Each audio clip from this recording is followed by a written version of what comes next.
Hi, everyone. So before I get into what I wanted to talk about, there's a few things I wanted to touch on first. The first one is I had therapy a few days ago, and I was talking to Tia, and I told her, my issues with I don't know how to be supportive of Alicia on her quest to become healthier and her desire to want to lose weight and stuff. And do you know how, like, in your head, you've built something up to be this huge problem? And by problem, I mean just something that you do not know the answer to, that you need to solve because it's just like spinning around in your head, like, solve me, what's the answer? Anyways, this has been such a huge issue to the point that I did an episode about it last time. I think it was about that. Yeah, I think it was.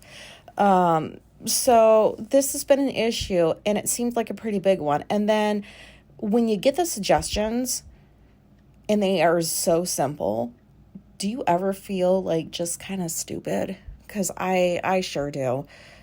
And some variation of this happens a handful of times a week with anything. Like, I'll be seeing something one way and completely not even seeing what's really going on. Like, basically, if these problems don't have to do with people specifically and like their shit, I don't really know a whole lot.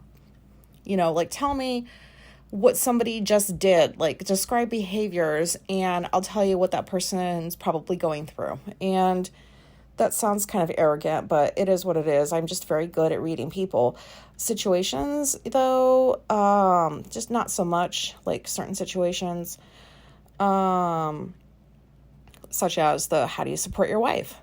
And so Tia's like, it's important not to be the food police, which, great, because I don't want to be that at all.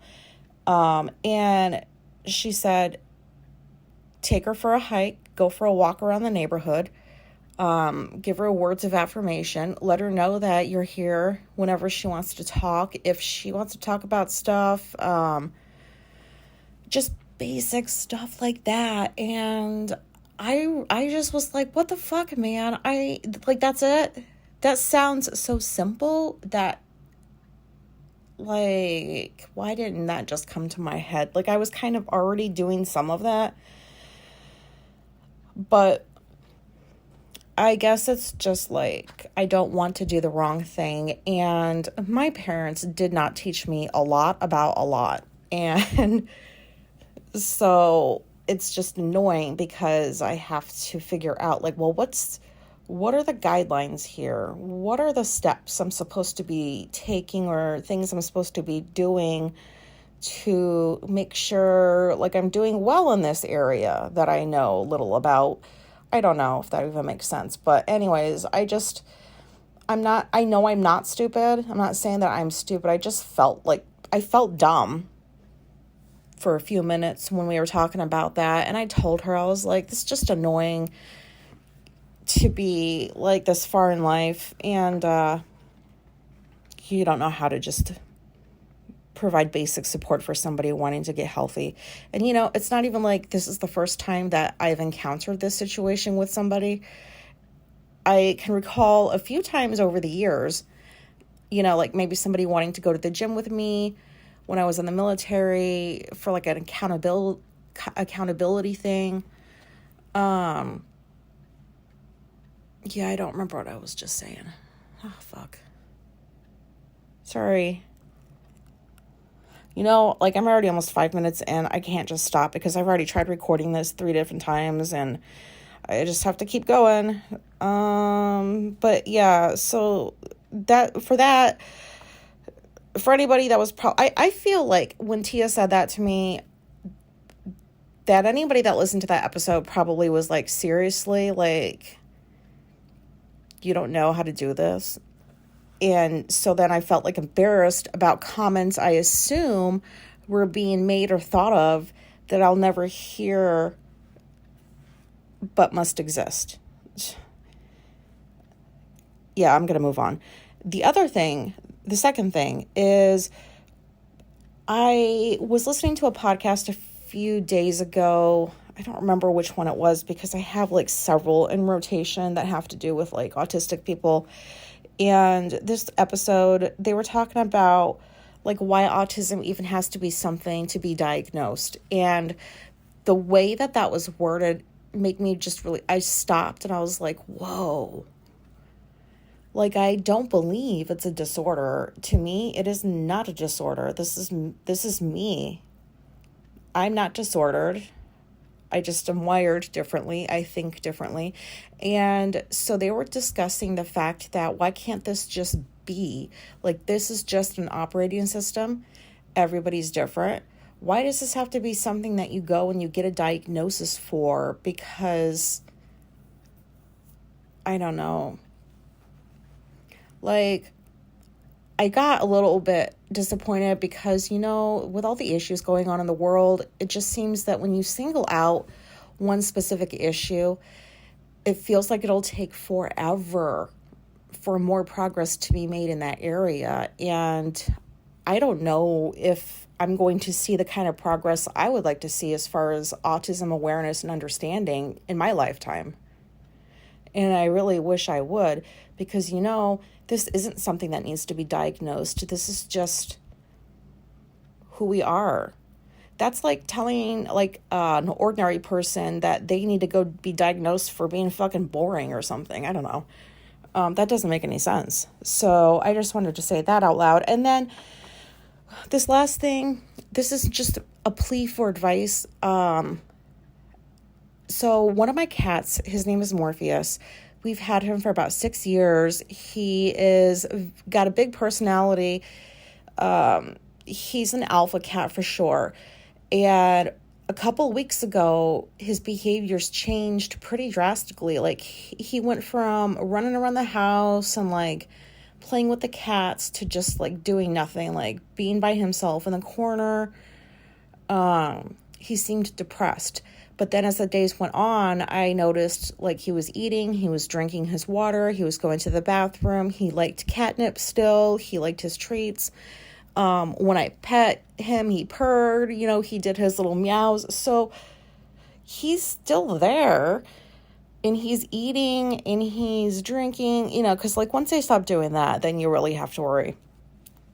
But we're going on like 2 weeks, like this is almost the end of 2 weeks, and this cat has either been in the corner of my room, which is where the cat perches, or he is in the corner, like over, like where I sleep in the bedroom, I sleep against the wall because I just like sleeping against the wall. And so I have a little cat bed in the corner right above me, next to me. Like I definitely sound like a cat lady. But I have a bed for him that I put there a couple of weeks ago to try to keep him near me so I can like monitor him. And now that's just his safe space. So he's, you know, it's just weird. And then when he runs around the house, he like has his tail between his legs sometimes. It's just weird. And so we thought that something happened with one of the other cats, but his behaviors are fine with the other three. So it doesn't seem like anybody did anything to him. And I can't figure out what is going on. And it doesn't seem like something I should bring to the vet just yet, because what are they going to tell me? Like, I don't know if they specialize in like cat mental health or something, but can anybody give me some suggestions? One that Alicia found was like on YouTube, there's these videos where it's cats purring and it's like soft music and people say it calms their cats. So I played some of that for him and it sure as fuck calmed him down. Like he started purring, he closed his eyes, you know, so that was reassuring. But I don't know what's going on with him. Does anybody have this with one of their pets? Has this ever happened? Another thing Alicia had mentioned was there's the possibility of it being an incomplete stress response. So I didn't even think to ascribe this to animals, but she was wondering, like, what if something scared him or he was stressed out and something else happened at the same time that kind of like brought him out of that. Basically, he didn't get to finish completing his response to the stress in the first situation before he went on to the second, if that makes any sense. That's the best way I can think to word it. And I don't know if that's true for animals, but it sounds legitimate. Anyways, I'm 10 minutes in. I'm sorry, I'm going to get to what I was on here to talk about in the first place. But yeah, please email me. I really am so worried about this cat. I don't like not knowing what's going on. And so I could use some help. But anyways, so this episode I'm calling Managing like my autistic expectations, but really I should probably just call it the autistic crazy train, because that's what I feel I'm on right now. So Alicia, I've mentioned that she got approved for a ketamine retreat, and it's coming up pretty quick. It's next week. So I'm trying not to like repeat myself too much, but that would require me remembering what I said last time, and I don't remember a whole lot of that right now. But I'm in the preparing stage, and you guys know what that's like. So we're a week out. A week from tonight, which is Thursday, Alicia's going to be meeting the people she's going on the retreat with at the therapist. There's like 4 of them. They're at this retreat place. I don't know what is, a house, I don't know, land, whatever, wherever they're staying. And she's going to go meet these people and like have dinner with them, and they'll talk about like the process. And so far there's only 3 other people besides her, and there's a therapist per person. And I guess I'm just gonna, if that's okay, you don't have to listen if you don't want to, but for anybody who's curious about this whole ketamine thing, I'll just talk about what I'm learning about it in case, like you want to explore it, or somebody else that is, because it seems relatively new, at least to me, like new-ish, because it's so hard to get access to this stuff, even if you do have health insurance and resources. But basically, she's going to go have dinner with these people, get to know them next Thursday. Tonight, they did a 2-hour Zoom meeting with all the therapists to talk about what to expect. And so then I guess the other 3 are going to be staying on site wherever the retreat is being held. But Alicia doesn't feel comfortable with that. I'm kind of hoping she'll change her mind so that I don't have to drive back and forth each day. But that's just a selfish thing. And I told her that I would definitely like bring her and pick her up and stuff like that. But it'd be nice if like she would just stay there with them, because what if she misses out on something? I don't know. But that's the plan right now, is that she's not staying there. So that means she comes back Thursday night, even though the other ones will be staying there. And then Friday, she has to be there by 9. And everybody goes to this room, and it's 1 therapist per, what is she, like not a patient, but I guess per person. And they lay down on the floor, and we already have the ketamine, by the way. It got mailed. I had to sign for it, but like, that's just weird that ketamine can be mailed. I don't know. And so she has to bring the ketamine with her. And then, so that Friday in the morning, after they do some meditation, they each take their dose of ketamine, and then they lay down, and it's like this inner experience that they have for a few hours. They can put like a mask on their eyes to keep light out. They can wear headphones with like calming music. And the entire time they're awake and conscious. Sorry about my talking. And Alicia said, like, you'll still have agency. Like, I have no idea what it is like to be on ketamine. I don't know what that feels like, but she said that you have like complete control, but like this is an entire inner experience you're having, and the therapist is there to kind of keep an eye on you in case you freak out or you need to be calmed down in some way. Like there's been instances where like I don't know how to say this without sounding like creepy, but there was this instance where somebody needed a hug or something from the therapist like halfway through their experience, because I don't know, it was just freaking them out. And so therapist gave them a hug, they calmed down, they went back to their experience.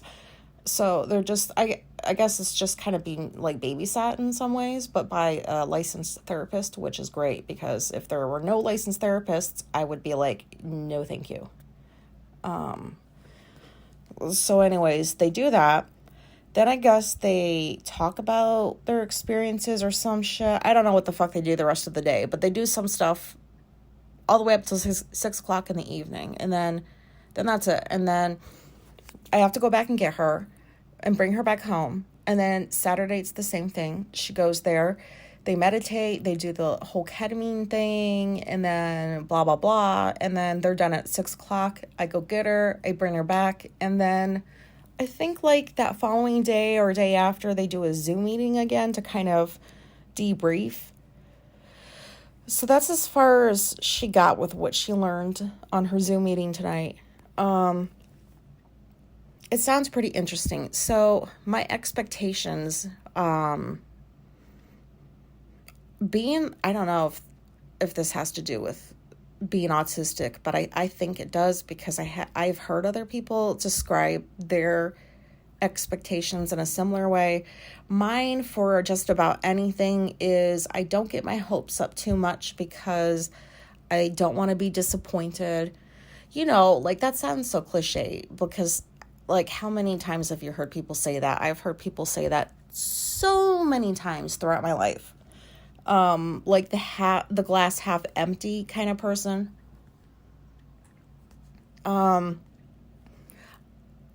For me, in my experience, you know, like I'm autistic. I feel emotions pretty seriously, pretty deeply. And disappointment is one of the worst feelings I've experienced. I do not like feeling disappointed.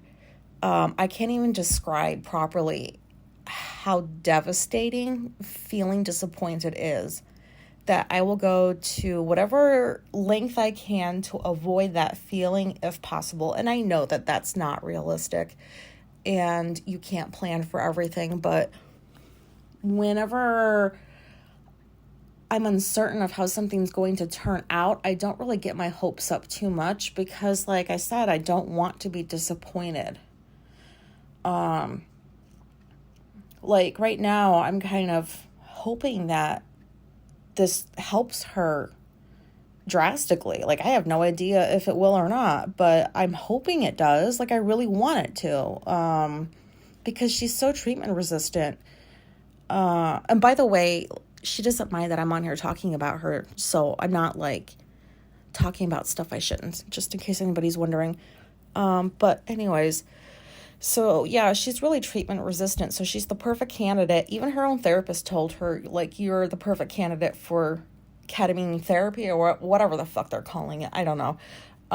So earlier today I was thinking about this and I noticed that I was starting to feel a little bit excited, like, oh, it would be so great if like this would open up different areas of her brain that she hasn't been able to access. And then I noticed that I was starting to get excited and that I was starting to fixate on a positive outcome. And I stopped myself. And I was just reminding myself, you don't know what's going to happen. Like, don't get your hopes up too much. And this sounds like such a downer thing to say, but this is what I do with everything. I just kind of expect not necessarily the worst, but maybe a step up from that. And then if that doesn't happen and something more pleasant does, then I'm surprised and it's nice. And I'm not disappointed. But if something turns out kind of not the way I wanted it to, well, I was expecting that. I wasn't hoping for it. Like, I'm not trying to manifest this bullshit. But in the back of my mind, it's always like, you know, this might not go the way that you're hoping it will. And so I prepare myself for how I'm going to deal with that. It's like, this is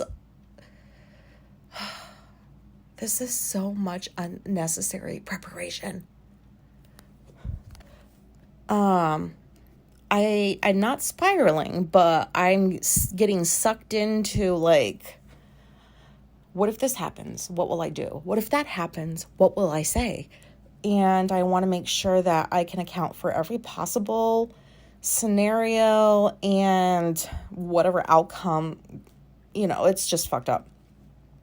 And anyways, like, I'm still trying to work on the part where I have to drive her an hour each way because I don't drive through the city, and it's a lot of city driving. It's a lot of like turns.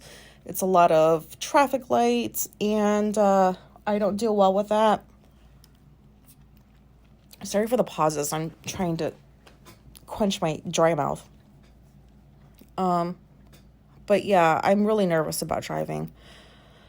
I use Google Maps. That's fine. I'm not afraid of getting lost. I'm more afraid of not knowing if I'm in the right lane when I'm turning. I'm not talking about, I know how to turn and I know what lanes to get into, but sometimes when there's lots of traffic with city driving, it's very, very overwhelming. And if she has to be at that place by 9, I'm kind of driving during rush hour. And if it ends at 6, I have to drive in the after work rush hour stuff because I have to get to her in time because it's going to take longer at that hour. And I know this sounds like I'm being horribly inconvenienced, but I'm not. I'm just very nervous about driving to a place that I've never driven there before, and then having to drive back, and then having to go back the same day to get her again, and then bring her here, and then the following day doing that again 2 different times. And for context, my therapist moved to this new office, I don't know, a couple years ago. And at most I see, I've went months without seeing her before, but on average, it's once a month. And I still use Google Maps there and back. And it's only 10 minutes away, but it's not an area I drive through on a regular basis. And so I still feel the need to have the Google Maps thing on. I know it's weird, but it makes me feel calm. But so I'm preparing for that and just having to remind myself that you can do this, you can do this, you can do this, which again, this is a little bit annoying. I wish I didn't have to do this, but it is what it is. And I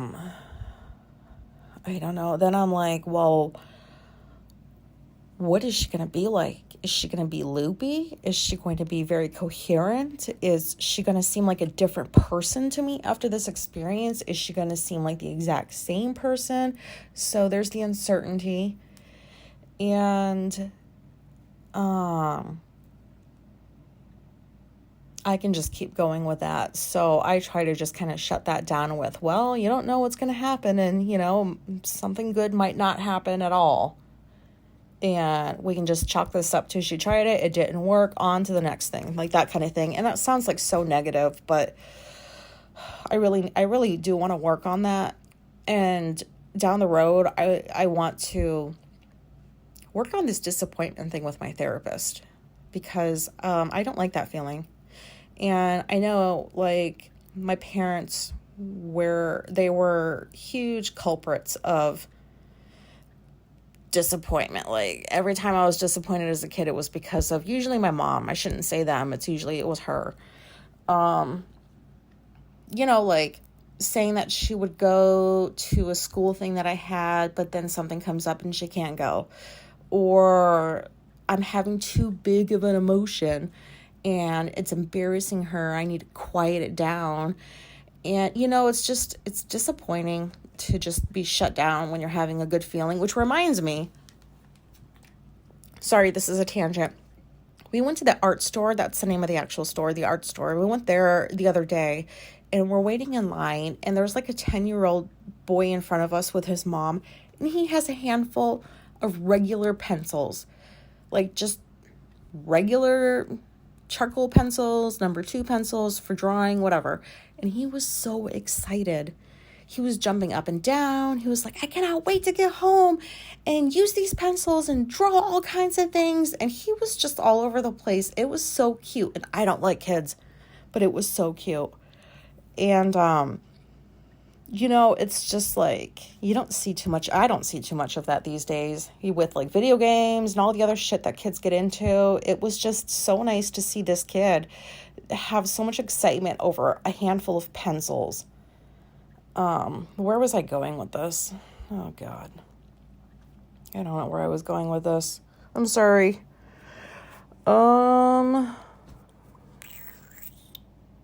Yeah. Sorry. I don't know, like, where I went with that. But anyways, I went on that tangent for whatever reason, but it was just nice to see.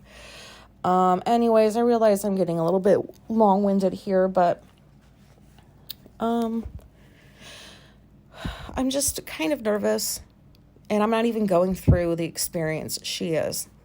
By the way, she's never gone on a retreat before, and I've always wanted to see what those are like, so I'll have to live like vicariously through her.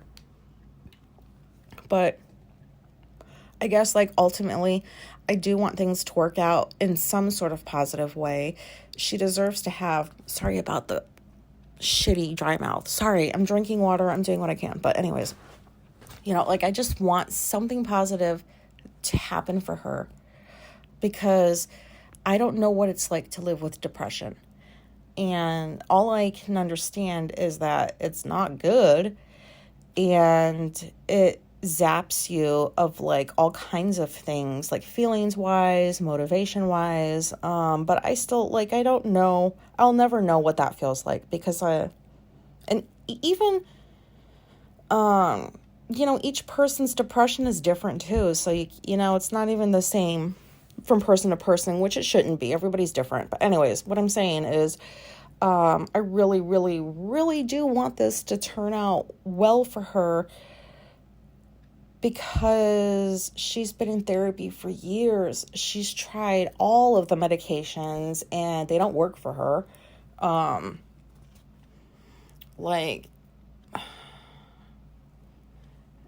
It just sucks. Like, I can't even imagine what that must feel like, to go and try this med, that doesn't work. You try this med, that doesn't work. And you do like 20 plus years of this, and like you feel kind of stuck in some ways. So I do want that. I do want something good for her.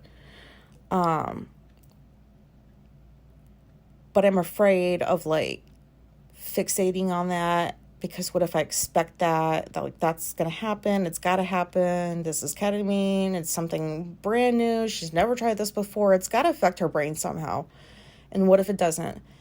And I have worked myself up and nothing changes, like, for her. And then I feel disappointed. I don't know if I've done an episode on disappointment, but I've got a lot of stories in that department. Maybe I'll do one down the road or in the near future. I don't know. But, oh wait, I was talking about my parents. Yep. Okay. I circled back, with the art store tangent. Yeah. Like, I was a kid. Sorry guys, I'm autistic. You are too. So you should know, hopefully I'm not being too annoying here. But we would, like, I don't know. I was a little bit sad when I saw that boy have such positive emotion, because I was never allowed to act that way. I was never allowed to fully express a positive feeling, let alone, like, not even a negative one, but like, I don't understand why parents would want to stop their kid from expressing happiness. Isn't that better than like a kid that's crying and throwing a tantrum or something? Like, wouldn't you want your kid to be happy? But so while it was nice to see that, I also was a bit sad, because it just reminded me, like, I was instantly back in my childhood. And I can recall a handful of situations right off the top of my head where I was really excited about something, and then my mom just gave me this look, and she's like, "Shut up." And that sucked. And I still struggle with experiencing like positive emotion in front of people, because it is vulnerable. And anyways, this is kind of going off I'll talk about this down the road, but yeah. my mom was a good disappointer throughout my life. So that's why I hate that emotion so much and don't do well when I experience it. So all this to say, I hope that something happens that's positive in some small way. And if there's even a morsel of that, that's more than what she had before, and that'll have been worth it. So I'll update you guys and let you know kind of like what the experience is like for her going through it, and like, I guess what it is on my end too, like how I'm dealing with stuff. I feel like, I don't know, is this even worthy of talking about? I'm not sure. I feel like it is. But I'm at the part of the episode where I don't even know if I'm staying on topic anymore, because I did take some marijuana a couple of hours ago and it's finally starting to kick in. So I should probably get off now, of this episode. Thank you very much for listening. Please email me if you have any solutions for my cat. Sorry for however this sounded. I hope it was relatable, and goodbye.